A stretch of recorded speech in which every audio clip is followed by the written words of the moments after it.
Alors bonjour à tous et bienvenue dans ce nouvel audio. Donc aujourd'hui, nous allons parler des surdoués, des zèbres, puisque c'est une chaîne qui parle de surdoués, de zèbres principalement. Et nous allons parler du zèbre face à la souffrance de l'autre. C'est-à-dire que le zèbre, il peut parfois aussi être en colère, vouloir rétablir la justice. Il a vraiment un sens profond de la justice. Du coup, il déteste l'injustice, mais c'est vraiment viscéral, au point de pouvoir être dans une colère, mais énorme, et au point de pouvoir, à ce moment-là, bien se défendre, bien contre-attaquer et même manipuler à ce moment-là. Mais ça va être de courte durée, ça va être à ce moment-là pour se défendre, pour rétablir l'ordre.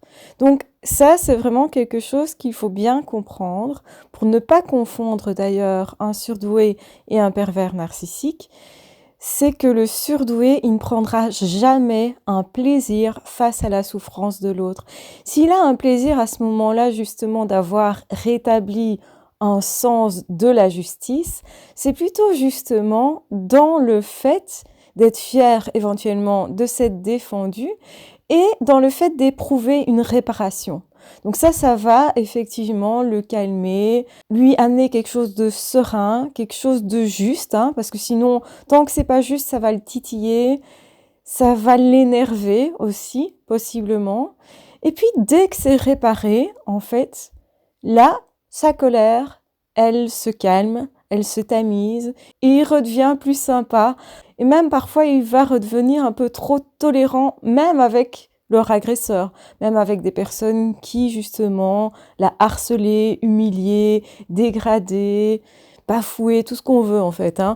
Et le problème, c'est ça, c'est que le zèbre, quelque part, il a bon cœur, il a un peu trop bon cœur, justement, parce qu'il va avoir les désirs des autres. Il va avoir, en fait, cette aptitude à détecter ce que veut l'autre et cette envie d'y répondre parce que, pour lui, il n'a pas un ego très important à la base, le zèbre.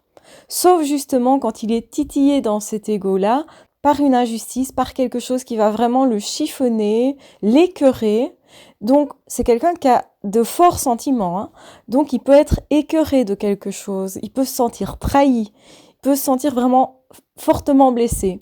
Et à ce moment-là, il peut se venger aussi, C'est pas nécessairement toujours un agneau, le zèbre. Mais après, une fois que c'est fait, la colère retombe et il oublie quelque part, si on peut dire, parce qu'en fait, il oublie pas, il se souviendra très bien, parce qu'il a une bonne mémoire et surtout une mémoire affective. Mais, je vais dire, il va mettre ça sur le côté, il va se dire, ok, ça c'est réglé et je passe à autre chose. C'est plus ça, c'est pas vraiment oublier, c'est je passe à autre chose. Que le pervers narcissique, lui, il n'oublie pas. Parce qu'en fait, sa colère, elle perdure. Ce sont des personnes en colère constamment et qui vont surtout prendre plaisir à voir la souffrance de l'autre. Le zèbre, face à la souffrance de l'autre, il est plutôt désemparé, il est plutôt en réalité en train de souffrir lui-même, parce que ça le renvoie aussi à sa propre souffrance, à sa propre douleur, et c'est pas ce qu'il souhaite. Faire souffrir l'autre, ça l'intéresse pas concrètement. Il va jamais prendre plaisir à ça. Il va vouloir réparation, mais justement, face à la souffrance de l'autre, il peut s'arrêter net de, justement, essayer de rétablir l'ordre. Donc, en fait, il pourrait très bien, à un certain moment, se venger, passer au-dessus de certaines personnes, dans le sens, effectivement, avoir le dessus, mais il ne le fait pas face à la souffrance de l'autre. Il peut s'arrêter net. Parce qu'il va se dire, oulala, qu'est-ce que je fais? Et en plus, il va se culpabiliser beaucoup parce qu'il se remet beaucoup en question et parce que il a des valeurs hautes et justement, il veut pas généralement faire du mal à quelqu'un. Il veut pas, en fait, faire ce qu'on a pu lui faire dans le passé, puisque beaucoup de zèbres ont été rejetés, humiliés, etc. Eh bien, la blessure qu'ils ont ressentie, ils s'en souviennent très bien.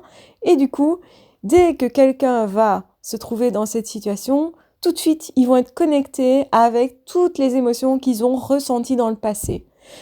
Donc, le surdoué reste connecté à son passé, reste connecté aux personnes qu'il a fréquentées et reste connecté aussi à toute une série d'émotions. Et c'est ça qui peut être extrêmement fatigant pour un zèbre parce que il ne peut pas faire la part des choses parce que directement il est activé dans quelque chose. Si vous voulez, au fond de lui, les émotions, elles sont tout de suite là. Et c'est hyper actif dans le sens très sensible, très réactif aussi, dans le sens où tout de suite, paf, les choses sont là et à un degré tel qu'il ressent profondément ce qu'il a ressenti jadis dans cette situation-là et va se projeter justement par rapport à la personne qui est en souffrance. Donc, il peut pas accepter de voir souffrir quelqu'un en face de lui parce que c'est intolérable, parce que c'est très difficile à ressentir, parce que justement ce qu'il ressent c'est très douloureux du coup.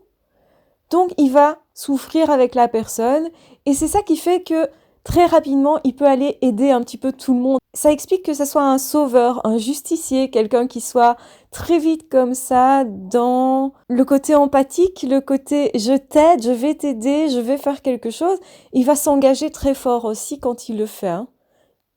Et justement, le zèbre, il doit aussi apprendre à pas toujours s'engager, à pas toujours aller aider tout le monde quand il n'y a pas eu de formulation ou de demande réelle à ce niveau-là. Il faut qu'il apprenne aussi à garder ses forces pour lui parce que sinon il va se jeter dans plein de batailles qui ne sont pas si essentielles que ça pour l'autre en fait. Donc en fait l'autre à un moment donné va lui dire mais je m'en fiche en fait moi si j'obtiens réparation et le surdoué lui il va batailler parce qu'il pense que c'est important pour l'autre d'avoir réparation. Et donc du coup il peut s'y perdre et y perdre beaucoup de force. Et il peut aussi passer sa vie, en fait, à régler les problèmes de tout le monde, à vivre la vie des autres, en fait, sans vivre sa propre vie. Et parfois, on voit des surdoués comme ça qui, au bout d'un certain temps, donc de plusieurs années, etc., vont regretter d'avoir fait ça parce que ils se sont pas concentrés sur eux, sur leurs rêves. Ça, c'est un petit peu le biais de cette forme d'empathie qui est extrême. Et du coup, c'est vraiment là qu'on peut différencier le zèbre avec toute son empathie, cette sensibilité extrême et cette impossibilité justement d'apprécier la souffrance de quelqu'un d'autre avec le pervers narcissique qui recherche la souffrance de l'autre et qui va vraiment se sentir puissant et adorer voir souffrir l'autre. Parce qu'en fait, ce qu'ils voient, c'est leur puissance, parce qu'ils se sentent vivre à ce moment-là. Parce que ça les apaise, ça leur fait plaisir. On voit vraiment sur le visage du pervers narcissique que ça fait plaisir de voir souffrir quelqu'un. Et c'est là qu'on voit vraiment toute la perversion et tout le côté manipulateur, mais pas que manipulateur, c'est vraiment le désir de voir souffrir est vraiment là. Qu'un zèbre n'aura jamais cette attitude-là, même s'il passe par des phases de manipulation. Et donc c'est important de rappeler que pervers narcissique et zèbre, ça n'a rien à voir, mais les pervers narcissiques vont essayer de vous faire croire qu'ils sont zèbres.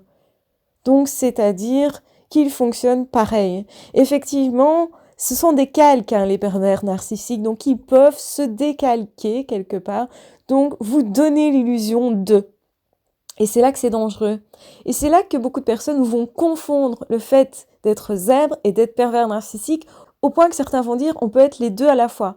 C'est archi faux parce que vous pouvez pas avoir cette empathie-là, cette envie d'aider l'autre, cette impossibilité justement de prendre plaisir à voir souffrir l'autre parce que vous souffrez vous-même face à ça et que même ce qui est difficile, c'est de ne pas aller réparer, de ne pas aller aider l'autre, de considérer que c'est peut-être pas votre problème. Ça, c'est extrêmement compliqué pour les zèbres qui vont se jeter dans la bataille généralement très vite et qui vont s'identifier aussi très fort et qui vont même pas comprendre que l'autre ne soit pas reconnaissant en fait, hein, qui parfois dépassent un peu leur rôle comme ça, où ils vont se faire amis avec des personnes, enfin ils vont penser qu'ils sont amis parce qu'ils ont aidé l'autre, mais en fait l'autre est peut-être pas, n'avait peut-être pas envie de ça en fait. Du coup, le pervers narcissique, lui, quand il va aider, c'est pour obtenir la souffrance de l'autre après coup. En fait, c'est pour mettre quelque chose en place de l'ordre du piège, mais il n'y a pas de réelle empathie.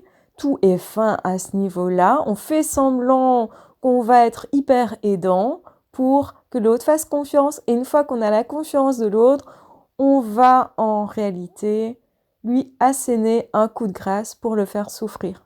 Ça, c'est le but des pervers narcissiques. Donc du coup, ils vont se dire empathiques. Du coup, ils vont chercher les confidences. Mais la différence entre un zèbre et un pervers narcissique, c'est que le zèbre, lui, il est dans la subtilité, donc il sait lire subtilement ce que l'autre ressent. Donc il va être très proche quand même de ce que l'autre ressent. Bien sûr qu'il n'est pas l'autre et qu'il peut faire des erreurs d'interprétation, mais généralement les erreurs elles sont minimes. Donc vraiment, il sait vraiment décoder avec une analyse fine qui n'est pas verbale, qui est plutôt comportementale. Il va vraiment bien déterminer quelles sont les émotions des autres. Et c'est là aussi qu'on va distinguer surdoué et aspi. Les aspi n'ont pas cette capacité-là. Ils cherchent à comprendre aussi. Donc il y a une envie d'empathie dans le sens l'envie d'aller vers l'autre, de comprendre l'autre aussi, un intérêt pour l'autre, mais il y a comme un déficit pour comprendre l'émotion de l'autre. Que surdoué, lui, il est doué pour ça, particulièrement, et il va s'affiner avec le temps, donc il observe beaucoup. Et c'est parce qu'il observe beaucoup son environnement, les autres, etc. Il va décoder beaucoup les autres, il va les scanner, comme on dit. C'est une aptitude qu'il a acquis, qu'il a développée. Ça ne s'est pas fait tout seul en réalité. C'est quelque chose qu'il a appris. Et donc, c'est une attitude que le pervers narcissique n'a pas. En fait, les pervers narcissiques, ils vont se baser sur ce que vous dites. Et c'est pour ça que si vous faites semblant, eh ben, ça fonctionne avec les pervers narcissiques. Ne faites pas semblant avec un zèbre parce que ça fonctionnera pas. Le zèbre, il va comprendre que vous faites semblant. Le pervers narcissique, lui, il va attendre vos confidences. Et c'est pour ça que les pervers narcissiques essayent vraiment d'avoir beaucoup de mots. Donc, ils parlent beaucoup, les pervers narcissiques. Et c'est pour ça qu'on vous dit souvent, mais fiez-vous aux actes. Les zèbres vont parler beaucoup parce qu'ils aiment parler, parce qu'ils aiment écouter aussi, mais ils vont parler d'eux aussi. Il y a un échange, et ça, c'est complètement différent d'avec un pervers narcissique. Surtout ne pas confondre pervers narcissique et zèbre, parce que c'est de ça que joue le pervers narcissique pour rentrer dans vos vies. Surtout si vous savez maintenant que vous êtes zèbre, et peut-être justement cette chaîne vous a permis de vous comprendre mieux à ce niveau-là, ou de vous découvrir à ce niveau-là, mais ne vous faites pas duper par un pervers narcissique qui se ferait passer pour un zèbre. C'est vraiment, vraiment quelque chose de capital. C'est vraiment aussi un danger parce que quelque part, si vous pensez réellement que cette personne à qui vous avez eu affaire était vraiment un surdoué, vous allez voir les surdoués comme des personnes pas fiables, pas si sympas que ça, etc. Et en fait, vous allez perdre confiance dans le fait de rencontrer un autre surdoué et que ça pourrait fonctionner avec vous, que ce soit en amitié, en amour, au travail, que sais-je d'autre, relationnellement de toute façon. Le risque, c'est justement que vous ne sachiez plus exactement ce que c'est vraiment qu'un surdoué. Parce que vous avez rencontré quelqu'un qui se fait passer pour un surdoué. Et pourquoi je vous parle de ça? Parce que ça m'est déjà arrivé de prendre quelqu'un qui était en fait un haut QI, donc quelqu'un qui a une intelligence froide, qui effectivement raisonnait de façon très logique, peut-être trop logique, et qui faisait semblant d'avoir une empathie et de la sensibilité. Rappelons que les pervers narcissiques ont une sensibilité à eux, donc peuvent trembler, etc. Généralement, c'est surjoué quand même, Mais on peut s'y méprendre, en tout cas au tout début d'une relation, quand on n'a que quelques éléments, et qu'on a l'impression d'avoir une connexion, surtout avec un haut QI, vous allez avoir une connexion, vous, en tant que zèbre, et si en plus, vous détectez une sorte d'un semblant d'empathie, et que vous êtes en train de vous découvrir en tant que zèbre, ou que vous n'en connaissez pas encore suffisamment les rouages, les détails, eh bien, vous pourriez tout à fait faire confiance à un pervers narcissique qui se fait passer pour un zèbre. Et le problème de ça, c'est pas encore tellement que vous allez faire confiance à un pervers narcissique qui va venir vous faire mal, etc. On connaît la chanson. Mais c'est qu'en plus, vous allez perdre espoir de trouver un jour quelqu'un qui vous corresponde vraiment. C'est que vous allez perdre votre boussole intérieure. Ça, c'est beaucoup plus grave. Parce que vous n'allez plus savoir ce que vous recherchez. Et peut-être que vous allez commencer à vous méfier d'une personne qui est justement zèbre, avec qui ça pourrait coller. Et avec qui vous auriez eu des chances de partager beaucoup. Et du coup, si vous êtes trop réticent, le zèbre, il peut se lasser aussi. Parce qu'un zèbre, ça va vite. Un zèbre, quand il a son intérêt qui est là, si vous n'en profitez pas quelque part pour rentrer dans sa vie à ce moment-là, le train peut être un petit peu passé aussi. Ça ne veut pas dire qu'il ne va pas repasser, mais vous risquez effectivement de louper de belles opportunités. Et ça, c'est vraiment dommage. Donc, je voulais vous en parler à nouveau pour que vous compreniez, parce que je vois encore des personnes qui confondent pervers narcissique et zèbre. Ça se comprend parce qu'on pense que c'est très proche, mais c'est parce que l'autre, il imite comme ça, très proche, le zèbre, le fonctionnement du zèbre. Mais il n'est pas, hein, le pervers narcissique n'est pas un zèbre, mais il imite ça plutôt bien pour certains, surtout quand ils sont au QI. Et on peut avoir cette combinaison pervers narcissique au QI. Hein. Donc je rappelle que le haut QI, il n'y a pas l'empathie, il n'y a pas la sensibilité, c'est une intelligence plutôt froide. Et il y a des personnes au QI qui ne sont pas pervers narcissiques. Hein. Donc surtout, n'allez pas ranger tous les hauts QI dans le même panier non plus. Vous avez peut-être des choses à partager avec certains hauts QI qui ne sont pas pervers narcissiques. Et attention, parce que effectivement, les pervers narcissiques, plus ils sont intelligents, plus ils vont paraître cohérents et plus ils vont vous faire rentrer comme ça dans leurs croyances. Parce qu'au fond, c'est ça. Hein. Leur but, c'est vous implanter des croyances et jouer avec vos émotions, surtout vos émotions primaires. Donc la peur, l'angoisse, la tristesse, enfin vraiment des émotions comme ça assez basiques. Donc voilà. Mais sachez que c'est toujours vous qui contrôlez vos émotions et c'est toujours vous qui êtes en fait aux commandes du navire. Vous n'êtes pas obligé de les suivre. Donc soyez vigilants à ce niveau-là. Donc n'hésitez pas à aller creuser encore plus comment fonctionne vraiment un zèbre pour ne plus vous faire duper, s'il vous plaît. Voilà, je vous embrasse bien fort, je vous aime très fort. Prenez bien soin de vous et de toute façon, on se retrouve très vite dans d'autres vidéos ou dans d'autres podcasts. Bien entendu, vous pouvez vous abonner à la chaîne si ce n'est pas déjà fait, ça me fera très plaisir. Vous pouvez aussi mettre un petit commentaire sous ce podcast en me donnant un petit peu vos avis, vos réflexions, d'autres pistes pour faire d'autres audios.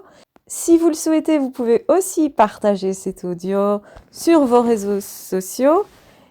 Et vous pouvez bien entendu aussi rejoindre la chaîne si vous souhaitez avoir plus de vidéos et d'audio ou simplement soutenir mon travail. Donc je vous embrasse bien fort, je vous aime très très très très fort. Prenez bien soin de vous, surtout protégez-vous, soyez éclairés, on va dire ça comme ça. Soyez lucide sur les autres que vous croisez et vous le serez plus et plus facilement plus vous connaissez justement le zèbre, votre fonctionnement et quelle personne formidable vous pouvez rencontrer aussi parce que je vous assure, il y a des gens formidables sur Terre, je ne le dirai jamais assez, croyez-y parce qu'il y a plein de personnes formidables à rencontrer. À ciao, bye bye!